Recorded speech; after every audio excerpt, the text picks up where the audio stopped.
علیکم ورحمۃ اللہ وبرکاتہ۔ بسم اللہ الرحمن الرحیم۔ الحمد للہ رب العالمین، الصلاۃ والسلام علی خاتم الانبیاء والمرسلین وعلی آلہ وصحبہ اجمعین، اما بعد۔ یہاں ایک بہن کا سوال ہے، کہتی ہیں کہ اگر بچے کی پیدائش آپریشن سے ہوئی اور ٹانگوں میں پس پڑنے کی وجہ سے ڈاکٹر نے پانی لگنے سے منع کیا ہے، تو پاکی حاصل کرنے کے لیے کیا تیمم کر کے نماز پڑھ سکتے ہیں؟ دیکھیے، ایسی صورت میں اگر جسم میں کہیں زخم ہے اور پٹی بدھی ہوئی ہے، وہاں پانی کا پہنچانا نقصان دہ ہے، تو ایسی صورت میں جو جسم کا باقی حصہ اگر غسل واجب ہو گیا ہے تو باقی یا اسی طرح وضو ہے تو باقی حصہ جو ہے جہاں پانی پہنچا سکتی ہیں اس حصے پر پانی پہنچائیں، اسے دھلنا۔ جس حصے پر پانی پہنچانا نقصان دہ ہے وہاں مت پانی پہنچائیے،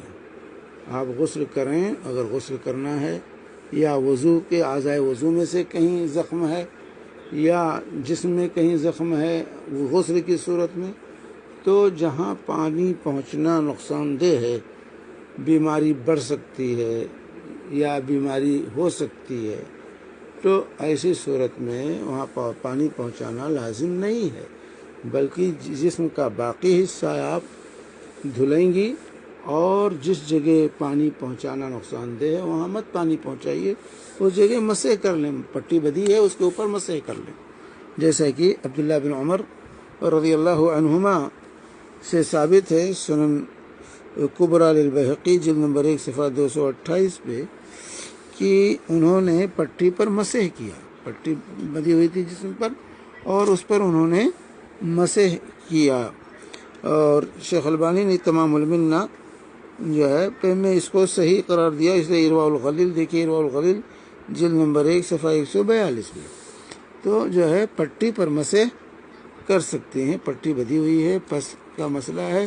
تو اس کے اوپر مسح کر لیں، باقی حصہ دھل لیں، جسم کا باقی حصہ دھل لیں اور اس حصے پر مسح کر لیں۔ اور جو ہے اسی طریقے سے حضرت جابر رضی اللہ تعالی عنہ کی وہ جو ہے روایت ہے، جابر رضی اللہ تعالی عنہ کی روایت ہے کہ کہتے ہیں حضرت جابر کہتے ہیں کہ ہم نبی کریم صلی اللہ علیہ وسلم ہم جو ہے سفر میں گئے، نبی صلی اللہ علیہ وسلم کے ساتھ نہیں، مطلب یہ کہتے ہیں کہ ہم سفر میں گئے اور ایک شخص کو پتھر لگا جس سے اس کا سر پھٹ گیا، پھر اس شخص کو احتلام ہو گیا تو غسل لازم ہو گیا، احتلام ہوا تو غسل لازم ہو گیا، تو اس نے لوگوں سے مسئلہ پوچھا کہ کیا میرے لیے رخصت ہے، میرے لیے رخصت آپ لوگ پاتے ہیں جو ہے، تو لوگوں نے کہا نہیں، آپ کے لیے رخصت نہیں ہے، ان کو غسل کرا دیا اور ایسی صورت میں وہ شخص مر گیا۔ تو جو ہے جب نبی کریم صلی اللہ علیہ وسلم کے پاس وہ لوگ آئے تو جو ہے اس سلسلے میں اللہ کے رسول صلی اللہ علیہ وسلم نے کہا قتلوہ قتلہم اللہ الا سالوا اذا لم يعلموا انما شفاء العی السؤال، جو ہے انہوں نے اس کو قتل کیا، اللہ انہیں برباد کرے، جب نہیں جانتے تھے تو اس کا علاج سوال تھا، انہوں نے سوال کیوں نہیں کر لیا، دوسرے سے پوچھ لیتے، بغیر جانے ہوئے فتویٰ دینا کیوں شروع کر دیا؟ تو بہرحال یہ عذر ہے آپ کے پاس، آپ کو جو ہے وہاں پانی پہنچانا لازم نہیں ہے کہ اس حصے کو جو زخم کا حصہ ہے اس کو بھی دھلیں، نہیں، اس پر آپ جو ہے پلاسٹک وغیرہ باندھ لیں تاکہ وہاں پانی نہ پہنچے، پانی پہنچنا نقصان دہ، وہاں ایسے طریقے سے باقی حصے پر پانی پہنچا لیں اور آپ کا غسل صحیح ہو جائے گا، آپ کا غسل جو ہے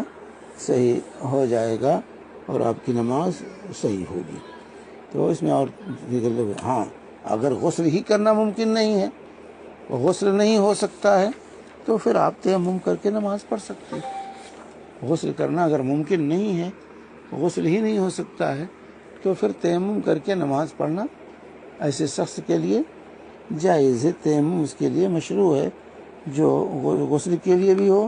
اور اسی طرح سے وضو کے لیے، دونوں کے لیے تیمم یہ کافی ہوتا ہے، بشرطے کہ وضو یا غسل جو ہے ممکن نہ رہا ہو، اور جو ہے ایسی صورت میں اس سلسلے میں انسان کو خطرہ ہو۔ تو یہاں پر جو ہے آپ نے جو ہے جیسا کہ حضرت جو ہے عمر بن عاص رضی اللہ تعالی عنہ کا واقعہ جو ہے بخاری وغیرہ میں بھی ہے، اور ابو داؤد نے روایت کیا حدیث نمبر 334 میں جو ہے کہ وہ جو ہے صحابہ کے ساتھ ایک مہم پر گئے ہوئے تھے، اور جو ہے سخت سردی کی رات تھی، اور غزوہ سلاسل کا یہ واقعہ ہے، اور ان کو احتلام ہو گیا۔ کہتے ہیں کہ میں ڈر گیا کہ کہیں اگر نہاؤں تو مر نہ جاؤں، ہلاک ہونے کا خطرہ ہو، تو کہتے ہیں میں نے تیمم کیا اور لوگوں کو نماز پڑھا دی، کیونکہ امیر یہی تھے، جنرل یہی تھے فوجی دستے کے۔ تو کہتے ہیں کہ فتیممت ثم صلیت باصحابی الصبح، میں نے صبح کی نماز پڑھا دی تیمم کر کے۔ کہتے ہیں لوگوں نے جا کے رسول پاک صلی اللہ علیہ وسلم سے جب لوٹ کر آئے تو ذکر کیا، تو اللہ کے نبی صلی اللہ علیہ وسلم نے پوچھا کہ یار عمر صلیت باصحابک وانت جنب، اے عمر تم نے حالت جنابت میں جو ہے لوگوں کو تم نے نماز پڑھا دی ہے؟ تو کہتے ہیں کہ میں نے اللہ کے نبی صلی اللہ علیہ وسلم سے واقعہ پیش کیا کہ یہ صورتحال تھی، اور مجھے اپنی جان کا خطرہ لاحق ہوا کہ غسل کروں گا تو مر جاؤں گا، اس لیے میں نے جو ہے تو تیمم کر کے نماز پڑھی، کیونکہ ہمارے سامنے یہ آیت کریمہ تھی وَلَا تَقْتُلُوا أَنفُسَكُمْ إِنَّ اللَّهَ كَانَ بِكُمْ رَحِيمًا، اپنے آپ کو قتل نہ کرو، اللہ تم پر رحم کرنے والا ہے۔ تو کہتے ہیں فَضَحِكَ رَسُولُ اللَّهِ صلی اللہ علیہ وسلم، تو اللہ کے حبیب صلی اللہ علیہ وسلم جو ہے ہنس پڑے، وَلَمْ يَقُلْ شَيْئًا، اور کچھ نہیں کہا، ہنس پڑے اور کچھ نہیں کہا۔ تو یہ ابو داؤد کی روایت ہے، حدیث نمبر 334، صحیح بخاری میں ہے، لیکن تعلیقاً امام بخاری نے ذکر کیا ہے اس واقعے کو صحیح بخاری کے اندر۔ تو بہرحال کہ تیمم کی رخصت ہے، اگر آپ کو غسل کرنا ممکن نہیں ہے تو ایسی صورت میں تیمم کر کے آپ نماز پڑھ سکتی ہیں، لیکن اگر صرف پانی نقصان دہ ہے، اس مقام پر جہاں جو ہے ٹانکے لگے ہوئے ہیں، تو اس آپریشن کے حصے کو بچا کر کے پورے جسم کو دھل لیں، اور جو ہے اس کے بعد اس حصے پر مسح کر کے نماز آپ پڑھ سکتی ہیں، جو ہے اس میں کوئی قباحت نہیں ہے، یہ شریعت نے یہ رخصت دی ہے، شریعت نے جو ہے یہ رخصت دی ہے۔